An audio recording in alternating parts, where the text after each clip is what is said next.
Hey, I'm Lisa Singer, and this is Brand Insider BTS, where I get to pull back the curtain on some of the most influential women marketers today. With me is Jenny Huang. She is the director of B2B brand marketing at Gannett USA Today Network. Hey, Jenny, welcome. Hi, Lisa. It's so good to be here. Yeah, I'm so happy to have you here. I love the red. It's like such a perfect color for you, so you look Thank awesome. you. Good to go. And so I'm so glad we were able to do this. I actually came across you randomly. There's all different ways that I get people, and I was reading some of your posts, and I was just like, oh my gosh, this is so cool. So I am so glad that I get to share your story. Same, likewise. All right, well. One, I mean, another reason why I noticed you. Okay, you were chosen as one of Ad Age's seven rising stars globally last year. And before that, you were even recognized as Campaign USA's one of their inspiring women.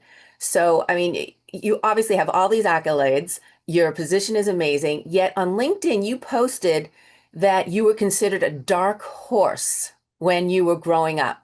Well, first of all, what does that mean, a dark horse? To you at least. And why were you labeled that, or why do you consider yourself that when you were growing up? Yeah. For me, being a dark horse or a wild card means I often approach things differently and I don't fit in. And for example, I took risks that others wouldn't. Moving to a different country by myself as a teenager, and then pursuing music as a career, and then later on pivoted my career. So growing up, I was underestimated a lot and rarely the obvious choice, which I think really taught me resilience, courage, and the value of crafting my own path. Well, and I'm curious because, and you sort of alluded to that Yeah. by considered the dark horse or being, maybe Mhm. people weren't expecting a lot from you. Did Mhm. it make you want to prove them wrong? Like, did it make you want to try harder or to show them what you can do? Or as you said, maybe just, I don't care what they're saying, and I'm just going to do what I want regardless. I think when I was younger, I definitely wanted to prove them wrong. But as you know, growing a little bit older and have a little bit more life experience, I kind of just stopped caring and just kind of doing what I think is right.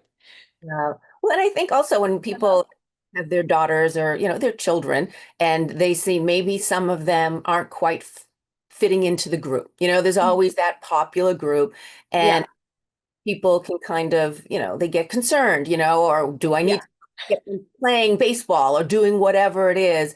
And it sounds like you maybe would have fit into that where you weren't necessarily doing what most of the kids were doing. yeah. Obviously, it turns out good, so parents can stop worrying.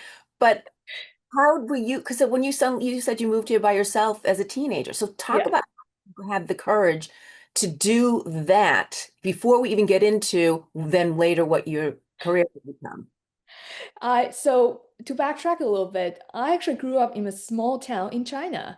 And growing up, I was always very ambitious. I was always curious about the world, the life outside of a small town in China.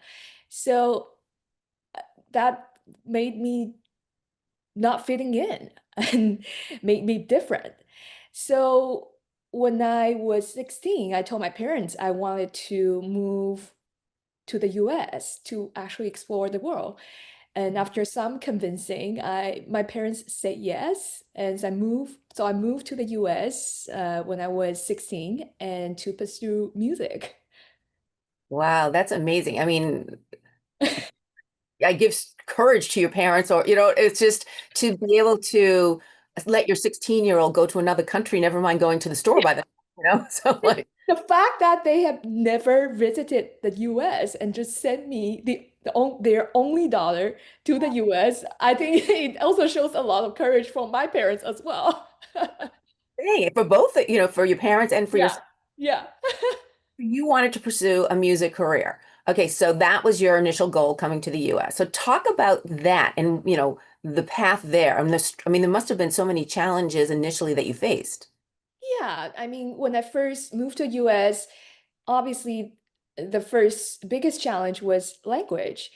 Mhm. Then it was the culture, right? And it took me some time to learn language, the culture, how things work in the Western world, and but I quickly caught up. And in the meantime, I spent a lot of time perfecting my profession, which was being a concert pianist. And that definitely have also gave me a starting point in the US to start growing my community, my network, and how I interact and see this world. Well, so and now here you are in the States, and as you said, now you've created your community. You're a Yeah. concert pianist, but you also in that same post that I read earlier, you had written that you have an unorthodox path, and we've heard some of that obviously as you talked about just even coming to the States. Yeah. Did it continue? Like, so you are finding your community. You're finding maybe people who are more like, or at least thinking like you. Obviously very different cultures, all different backgrounds, Mhm. but maybe in that, wanting one, music, two, maybe taking the path not expected, all of those. So did that help you? Did that give you a strength to sort of continue moving forward as you were here? Talk about that. Yeah, absolutely. I think a lot of people who I become friends and become part of my communities are these entrepreneurs, are these people who really take risk and being creative, being bold of their life and professional choices. I think that definitely have encouraged me and inspired me later on, pivoted my career. Wow. And so, well, now let's talk about that because quite a pivot. I mean, you go from concert pianist to now, as I mentioned with your title, you're director of B2B Yeah. at Gannett USA Today Network, but you were the first director to be there. So that's a big, like, so you go from in between, you worked at some, other agencies. H- How did that happen? Like, talk about from when you were that concert pianist, and I'm assuming, or maybe not, but I don't know that this position was on your radar. So talk about how you got there. Yeah. So to be fair, I actually always knew I want to go into a business world. Even before I came to the US and pursuing music, I knew one day I want to go into a business. I wanted to go to the business world. I just didn't know when, and I didn't know how, and which specific industry in the business world I would go into. So in 2020, when the pandemic hit, and I was still a concert pianist back then, and the pandemic really forced a pause Right. and made me ask, who am I beyond piano and what now? Because as we know, the music industry, the entertainment industry shut down. I was a pianist sitting in my room, had nowhere to perform, no idea what to do with my life. So that got me to think and decided that was the time for me to make the transition. And I realized that I wanted to use my storytelling skills to reach a bigger audience and make a business impact, measurable business impact. And I started as an intern at an advertising agency.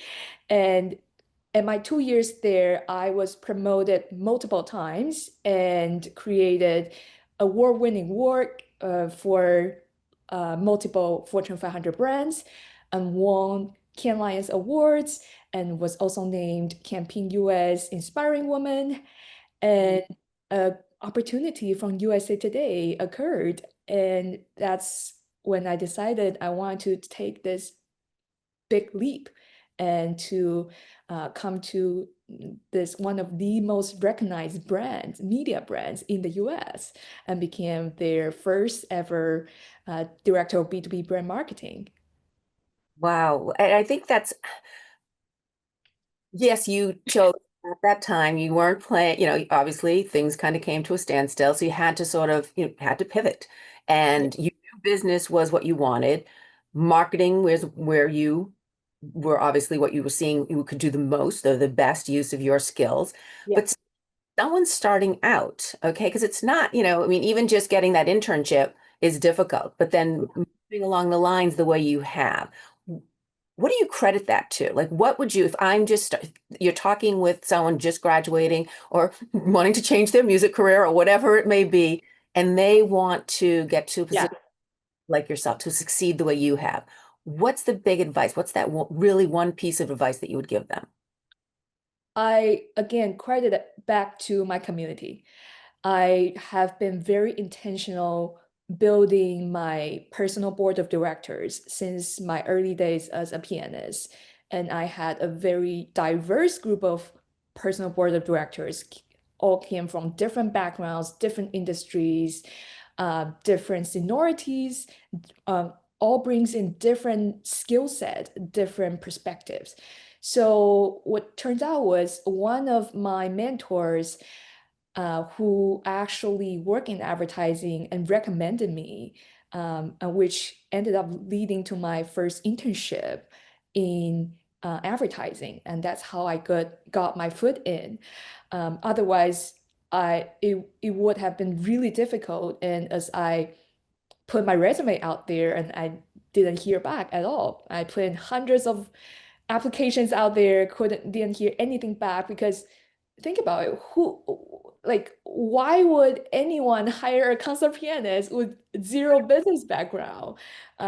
So yeah, I really credit a lot of my success and growth to my community and my personal board of directors. Yeah. Well, and I think I mean, that's great advice, I think, in any industry, but Yeah, especially talking marketing, entertainment, you need contacts. I mean, a lot of at all levels. It's not just when you're first starting out, but I like that you acknowledge or that you let people know, start making your contacts early on. So maybe even once you're in college, yeah, reach out to, find those mentors. Maybe you're not working with them, but you're somehow creating a connection with them, a community, so that absolutely. it's, it can help as you move forward. And not only in terms of maybe they can give you that, recommend you for that internship. You have to be good. You need to get there. It's like, you don't just get it. So I don't want to imply that.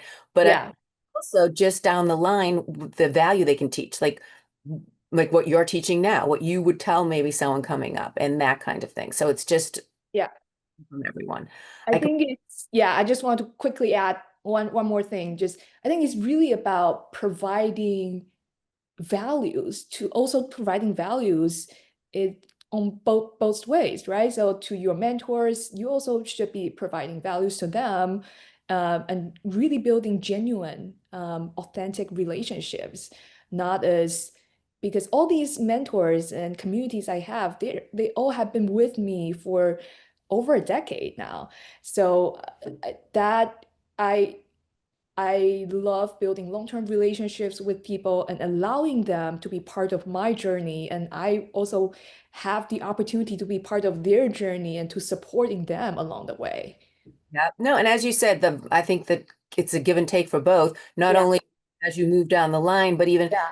one woman who's a CMO of a major brand, and she actually followed around this 22-year-old or something, someone who's just starting out because she wanted to get a better read on her demographic. And Yes. so they were both helping each other. So it's Yeah. value to be get people think, oh, what value can I offer when, Mhm. as I said, when you're just starting out or you maybe haven't been in the workforce, but there Yeah. are ways to offer that. So I think that people need to keep that in mind as well. Mhm. So, okay, well, I love this. Okay, again, as I say, with my snooping, I saw a post, another post. I'll read this because it's in 2015, you said you visited Boston for the first time with nothing Mhm. but a dream and a piano audition. So then forward, so 10 years later, or in that range, depending on the month, you returned to Boston, Mhm. this time as a featured speaker at the Chief Marketing Officer Summit. So Mhm. that's pretty cool. Like so, and you said that was a moment that sort of reminded you that Yeah. fear brings reinvention.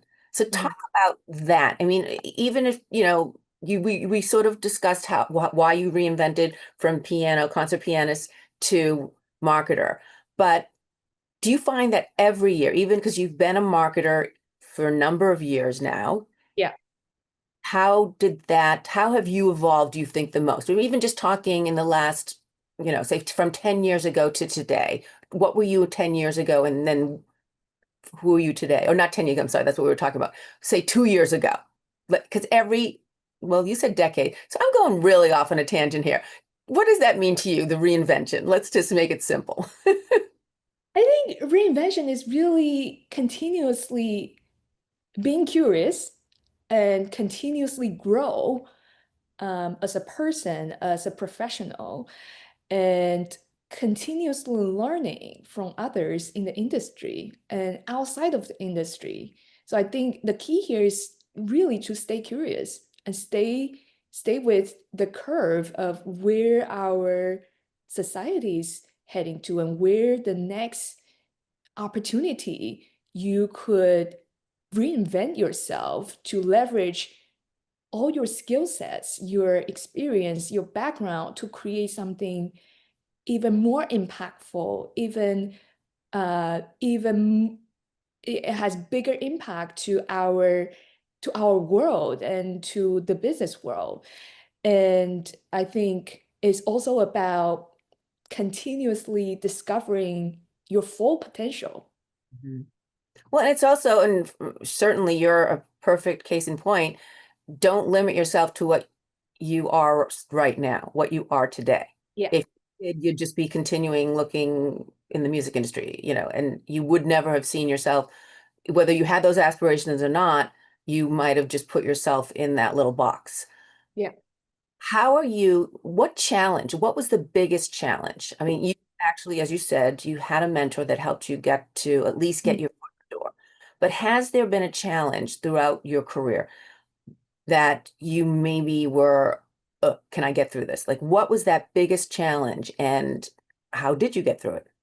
Yeah, there were so many challenges, right? I think first was getting my foot into the door, entering the marketing world with zero business background.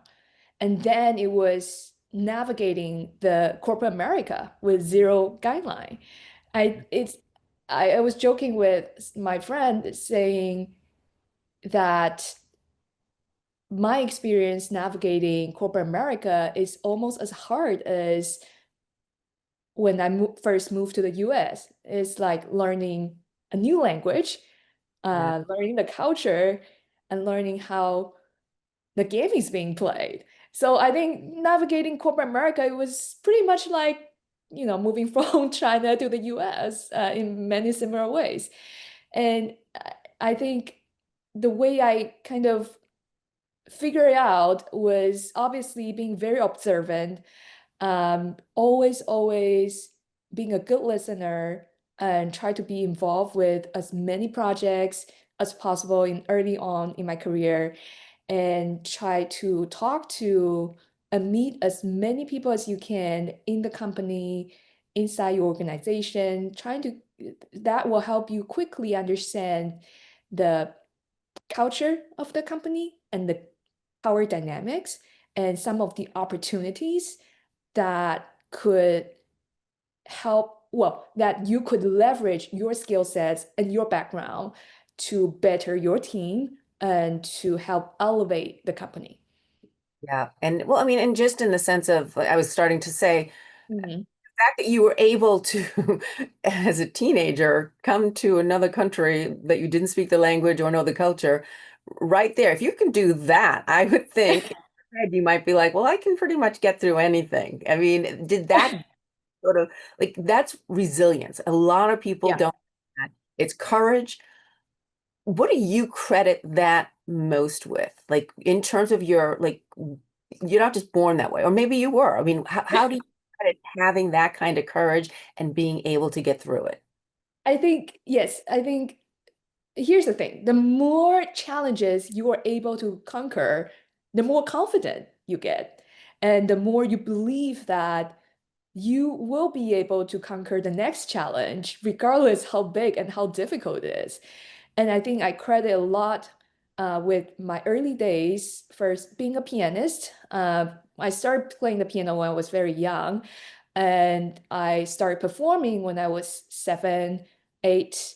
After performing in so many different occasions, there are lots of obviously lots of failures, lots of success, but lots of failures. Every time after a failed performance, I come back and think about what went wrong and reboot and put myself together, and next time walk on the stage again, do the same thing. So being a pianist definitely have helped me a lot of, getting more resilience. But also, I was also a professionally trained chess player. So I played the Chinese chess called Go game of Go, which is actually a much more complicated version of chess. And it was actually played by the most population in the world. And so I was a professionally trained chess player, and I was competing in the national level in China when I was younger. And throughout thousands of games, wins or lose, always go back up, um, play the next game. And I think because of my experience as a Go player, as a chess player, I grow comfortable with all the wins and loses, all the Yeah. challenges and setbacks. And it for me is just another day of life. Wow. I mean, first of all, that's so you are very impressive. Thank you. The pianist and the, chess, player as opposed to, I played softball and ran track. You know what I mean? Like it's just like it's they're very high end things, but I think it comes down to sports or It competition is. Yes.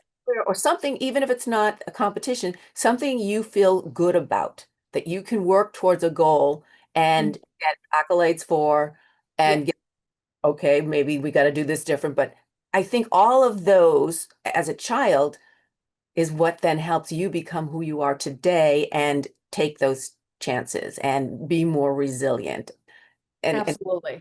the courage and strength. So I Yeah. Well, if there are any parents in the audience, I definitely encourage you to put your kids in at least one instrument and one sport, if allows. I think that really will help your kids to develop those skill sets down the road, to be able to face any challenges and setbacks that life might offer.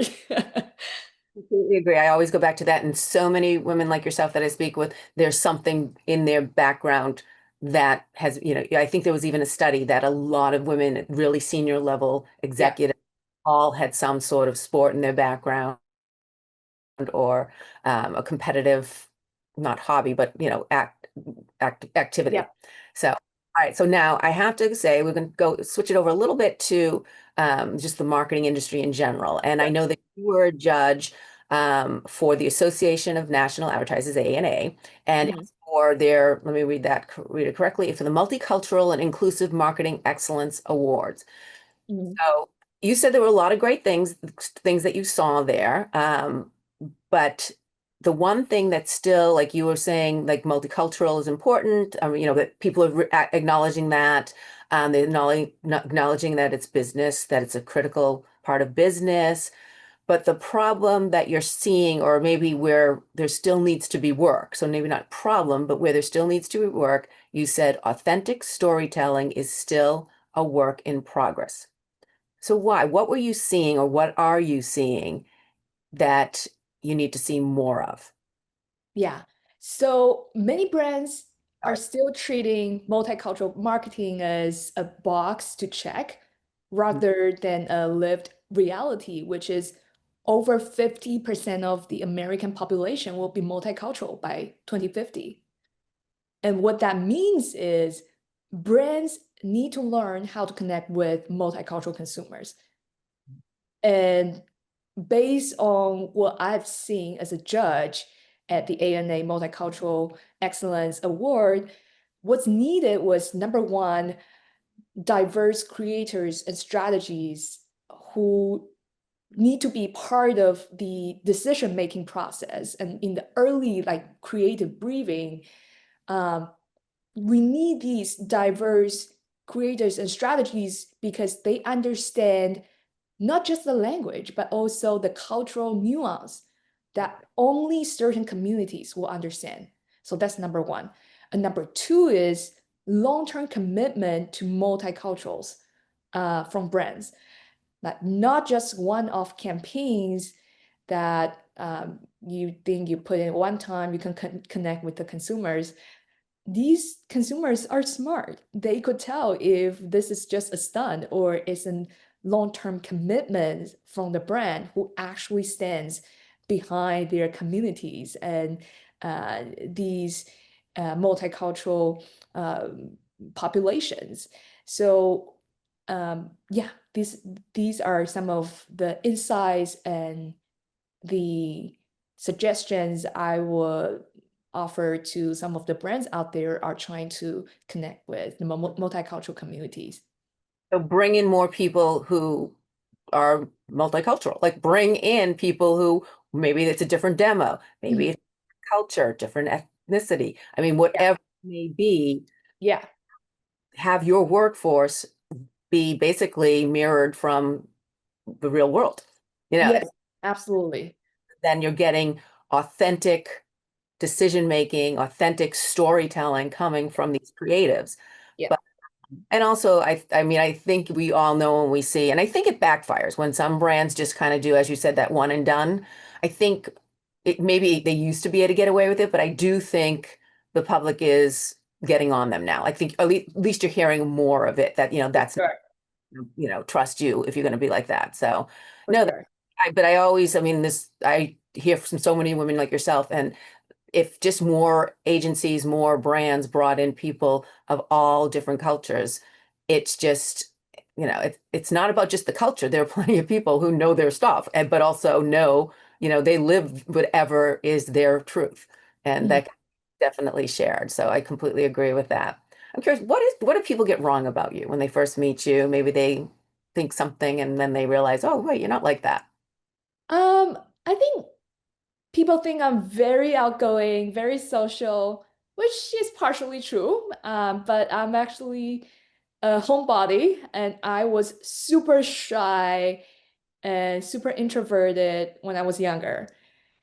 And I think another assumption that people got wrong about me was people just assume my career is linear and easy because everything looks so shiny from the outside, but it's in reality is full of pivots and challenges.